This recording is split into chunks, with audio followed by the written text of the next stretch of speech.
What's up, guys? It's your boy, Two Phones, back again with another video. And on this video, I'm going to be doing a video about why you should pick the Moto G5 Plus over the 2015 Nexus 5X.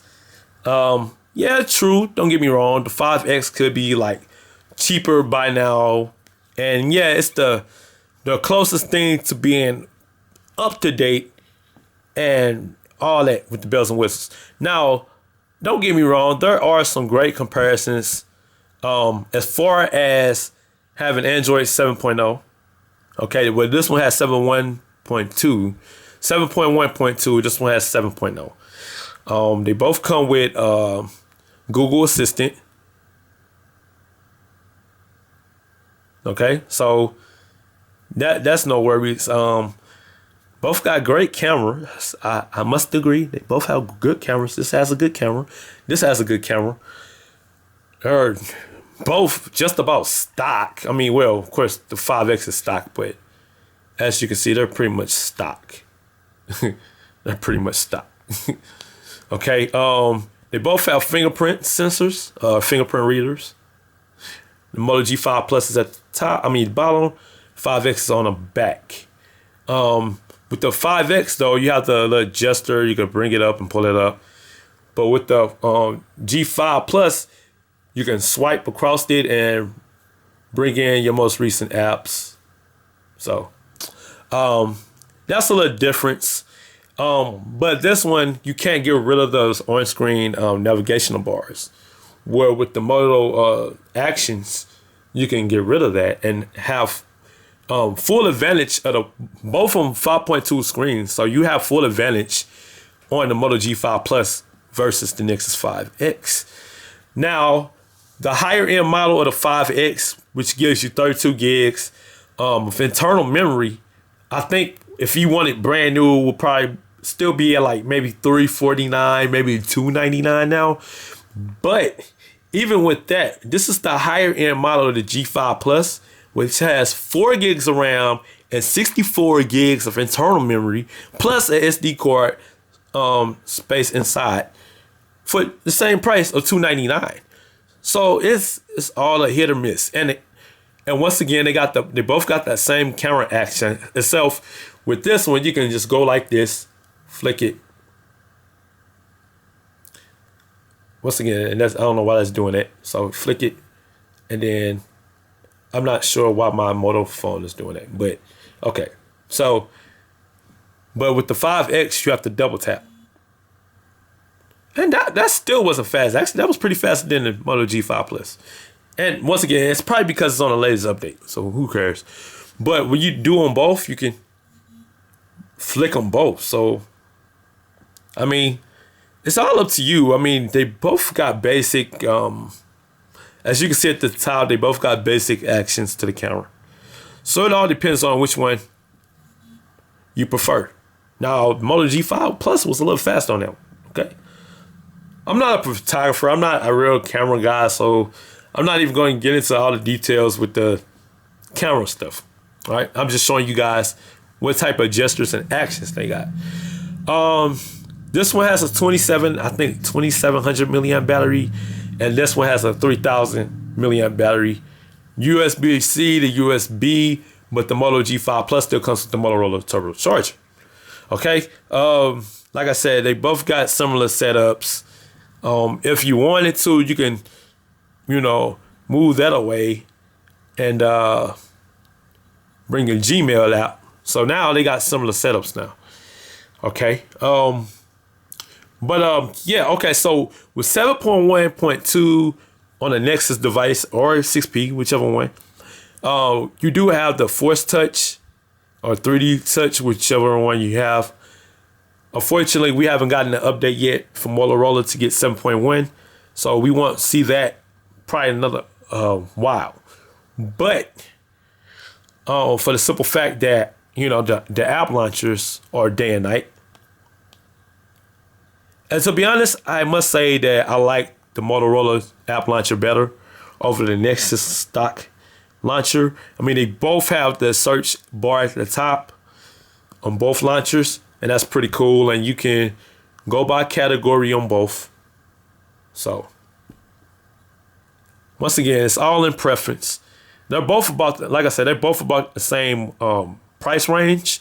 One's just going to have better updates, and one's just going to have more memory and RAM and longer battery life. All right, so they both got 5.2. They're both 1080p. Although I think the Moto G5 Plus beats the LG Nexus 5X in screen res. So yeah, I mean, they both got, you know, the launcher, the Google Now cards, Google Assistant. So it really is a give or take. Both don't have water resistance. Both don't. Well, this one has Android Pay. Okay, so you can tap and go with 5X. Unfortunately, you can't tap and go. You have to open the app up manually, and then you have to pick the card you want, so the cash register or the cashier can scan it and, you know, pay like that. But I don't mind that. I mean, it's not too many people I know personally using Android Pay. Not too many people I know using Apple Pay or even Samsung. I mean, everybody's talking about it, but I don't see nobody in the wild doing it. But it's just a matter of preference, guys. Like I said, I have to pick the G5 Plus over the 5X for the simple fact it's brand new. Okay, it's 2017. It's 2017. You're getting a cool launcher. That widget is a beast. I like the fingerprint gesture. I like that you can hide the on-screen navigational buttons and have all that screen, you know, all that screen down there. And yeah, it just works. I mean, off the box, it just works. This is how the setup looks, except for like the camera would be down there instead of the Gmail. But like in the other video, I told you guys that you can simplify these any way you want to. And then, yes, of course, these both the unlocked devices. Sprint, Verizon, AT&T, and T-Mobile, any carrier. Of course, that's the tough part about it. It's really day and night, but I must say, because this has more memory and more RAM, you will see less app crashes on the Moto G5 Plus. And you probably won't even see app crashes at all. I mean, although don't get me wrong, you saw me with the camera error. Of course, I mean, I'm pretty sure that could be fixed in the software update. But at the same time, like, it's really night and day between these devices. I would still recommend the G5 Plus today in 2017 over the 5X. That's just my opinion. Like I said, the backs are totally different. I just like the G5 back looks, I don't know, looks more futuristic than the LG. I mean, they both got camera humps.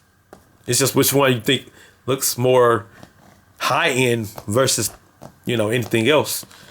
Like I said, I mean, it's practically stock Android. Practically wouldn't miss anything, you know. So it all depends on your preference.